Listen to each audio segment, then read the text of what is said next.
नमस्कार मित्रांनो, आपल्या आयुर्वेद शास्त्रानुसार बाल्य अवस्थेमध्ये कफदोष हा खूप प्रबल असतो. या काळात लहान मुलांची इम्युनिटी म्हणजेच रोगप्रतिकारक शक्ती पूर्ण विकसित झालेली नसते. त्यामुळे वातावरणात किंवा पाण्यामध्ये थोडा जरी बदल झाला तरी लगेच त्यांच्या शरीरावर परिणाम होतो आणि सर्दी, खोकला, शिंक, ताप यांसारख्या समस्या निर्माण होतात. ही प्रक्रिया पूर्णपणे नैसर्गिक आहे. पण आजकाल अनेक पालकांना जरा जरी सर्दी झाली की चिंता वाटते आणि लगेच मेडिकलमधून मिळणाऱ्या केमिकलयुक्त औषधांकडे धाव घेतात. त्या औषधांमध्ये मुलांना तात्पुरता आराम मिळतो, पण शरीरातील सर्दी जी पातळ होऊन नाकावाटे बाहेर पडायला हवी ती पूर्णपणे बाहेर पडत नाही. परिणामी ती शरीरामध्ये साठत राहते.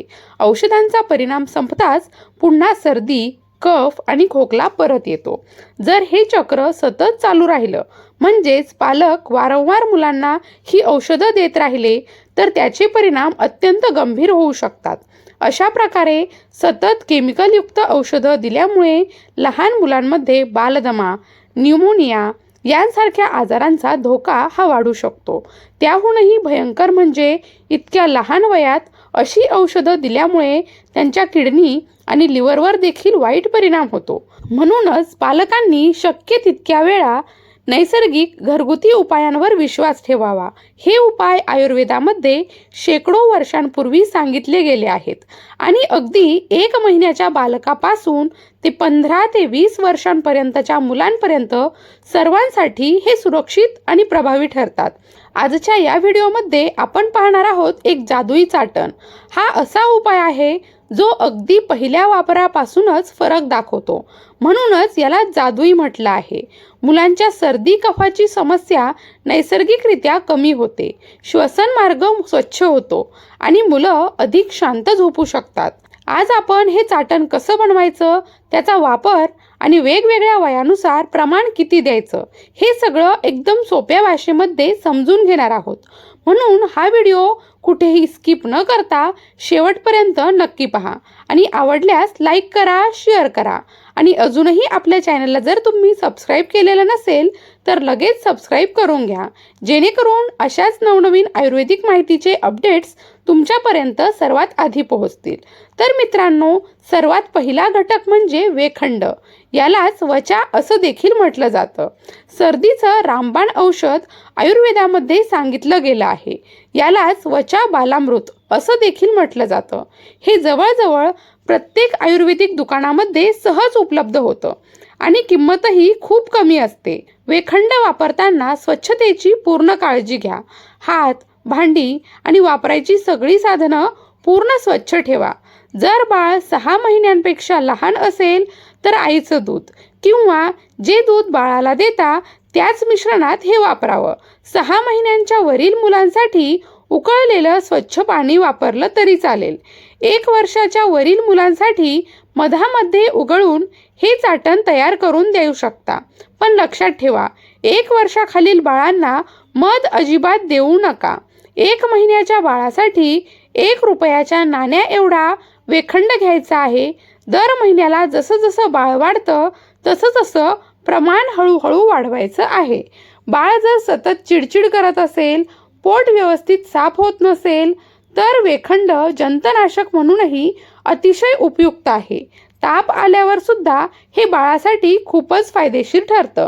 तर एका सहाणेवर तुम्हाला वेखंड घेऊन ते घासायचं आहे आणि बाळाला हे चाटण द्यायचं आहे. दुसरा घटक म्हणजे जायफळ.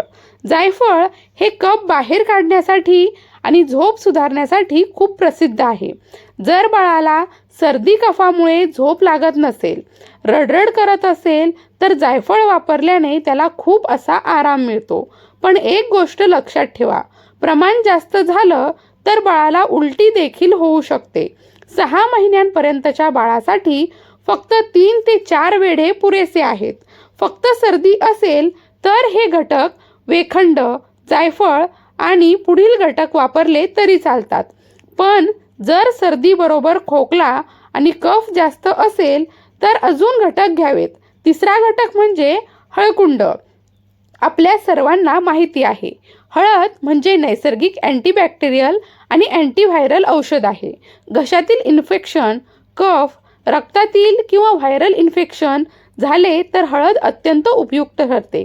यामुळे लहान बाळाचा ताप कमी होतो आणि शरीरातील जंतू देखील नष्ट होतात. थोड्या प्रमाणात सुरुवात करा आणि बाळाच्या वयानुसार हळूहळू प्रमाण वाढवा. चौथा घटक आहे ज्येष्ठ मध.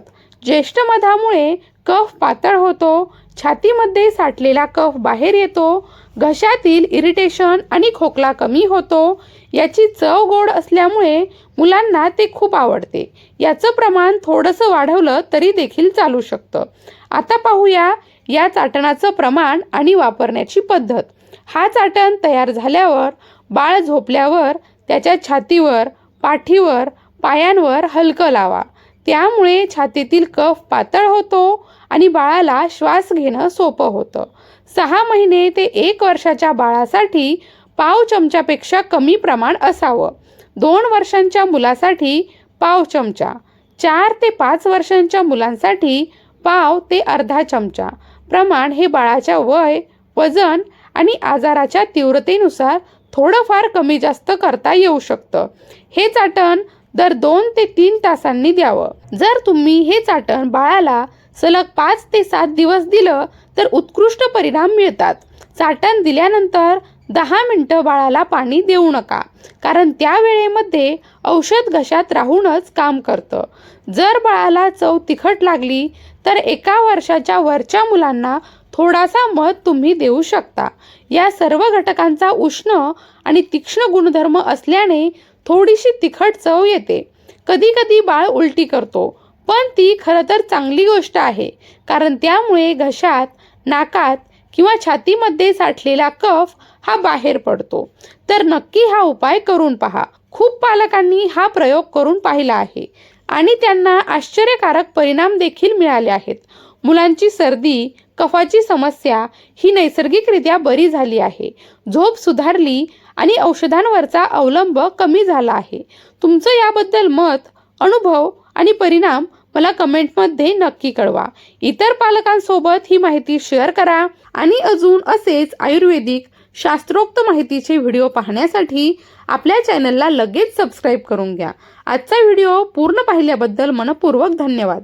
मला आशा आहे की आजचा व्हिडिओ तुम्हाला नक्की आवडला असेल. काळजी घ्या, हसत राहा, स्मित करत राहा, रोज नवीन काहीतरी शिकत राहा. धन्यवाद.